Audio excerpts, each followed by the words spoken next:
July 1వ తారీఖు నుంచి 30వ తారీఖు వరకు కన్యా రాశి వారికి ఎలా ఉంది చూద్దాం.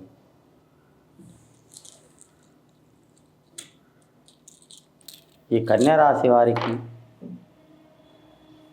2 చిత్తపడ్డాయండి.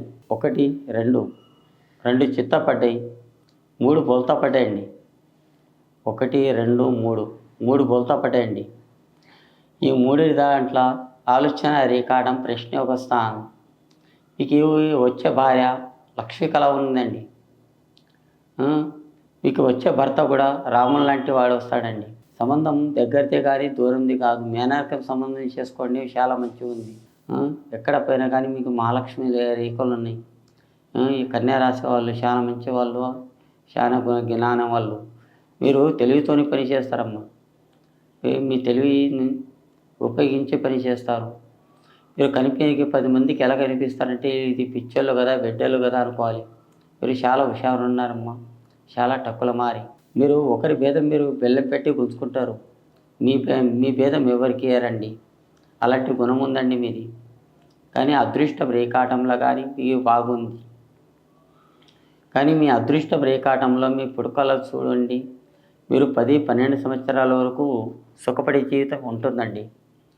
దాని తర్వాత మీ చదువు, జాబు, మీ టాలెంటు అప్పుడు వచ్చే వరకు ఏమవుతుంది, వయసు 25, 26, 27 కూడా అవుతుందండి. అప్పటి వరకు మీ మ్యారేజ్ అయిపోయినా కానీ పోయిన ఇంటికి చాలా మంచిగానే ఉందండి. అత్తమాల పేరు, అమ్మనాయన పేరు, అత్తమాల ఇంట్లో చాలా లక్ష్మీకళ ఉందండి. కానీ అదృష్టం రేఖాటంలో అనుకున్న పనుల్లో మీరు అత్తమాల పేరు కూడా తప్పకుండా నిలబెడతారండి. కానీ మీరు అనుకున్న పనులు కూడా బాగానే జరుగుతాయి.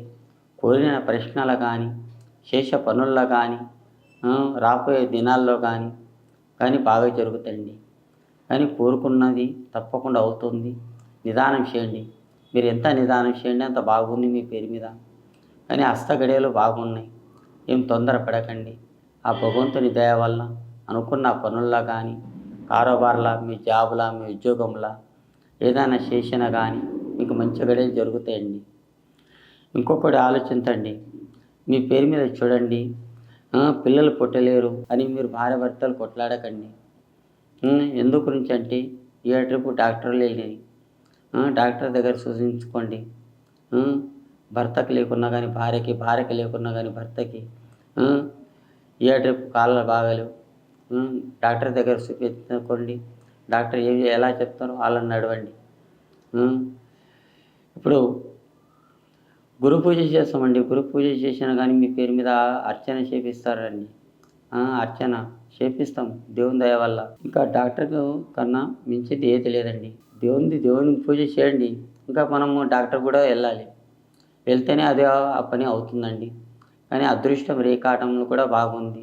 నాకు పిల్లలు కాలేదు కదా, నేను ఇంకో పెళ్లి చేసుకుంటా అంటే అది ఎస్ట్ మాటలు అవి. ముందు కట్టుకున్నది మంచిది, రెండోది కట్టుకున్నది ఎస్ట్. అది మనము పెళ్లి చేసుకుంటే ఒకేసారి చేసుకుంటాం కానీ 2-3 సార్లు చేసుకోవండి. రెండో పెళ్లి చేసుకున్నా కానీ తీన్తేర మీదనే ఉంటుందండి సంసారం.